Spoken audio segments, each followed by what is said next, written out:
कुठला साप आहे बघा बघूया सांगा बघूया हा? कुठला साप आहे इथं जवळ जवळ घ्यायचं म्हणजे लोकांना बघता यावं.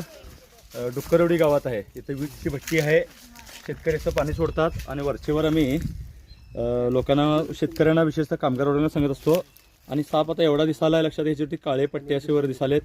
तिथं आता ज्यांनी कॅमेरा धरलेत किंवा अजून कॅमेऱ्याच्या पाठीमागे 10-12 लोक आहेत, याला त्यांनी नाग साप आहे असं म्हणतायत, लक्षात घ्या.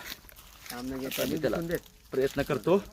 आता तुम्ही किती लोकांनी याला ओळखला बघा. त्याने नाग म्हणतायत. कसा अडकलाय बघा. बहुतेक मेन गावडी केला बरं. आपल्याला फार व्यवस्थित पकडावं लागतं, लक्षात घ्या.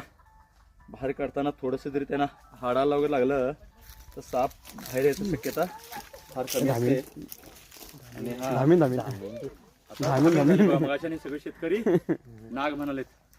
आमचं असं म्हणणं आहे की मी नेहमी म्हणत असतो, 5 वर्षाच्या मुलाला ABCD 26 अक्षर कळतात, पण आयुष्यभर शेती करणाऱ्या शेतकऱ्याला 3 साप कळत नाहीत. राग म्हणू नका, पण आम्ही कट्ट्यावर बसून ज्या गप्पा मारतो, बदला घेतोय, केसा हाय, दूध पितोय, नाग म्हणे, त्या बदली आम्ही कुठले साप कसे असतात त्याची ओळख करून घेणे, विषारी साप कोणते हे जरी ओळखलं म्हणजे हा नाग नाही हे समजलं असतं. आणि हा काळे पट्टे ओळखून मी सतत साप बघितला हे तुम्हालाही शक्य आहे. कारण नॉर्मलमध्ये हा साप जो आहे कॉमनमध्ये सापडणारा साप आहे, लक्षात घ्या.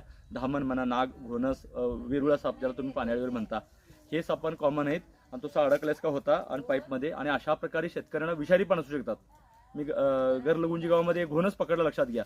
ते शेतकऱ्यांनी बघितलं म्हणून नंतर आपण घाबरतो, पण न बघता ह्या गोष्टी सगळ्या विचार करायला लागतात. शेतकऱ्याला पावलोपावली ह्या सापांचा धोका पत्करावा लागतोय.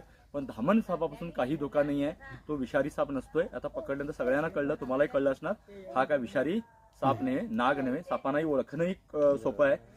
आपण प्रयत्न केला तर 4 सापापासून मी प्रयत्न केला. मोजके विषारी साप, त्यातला धामण, विरुळा हे साप जरी मी ओळखायला सुरू केलं की सापाची भीती दूर होईल.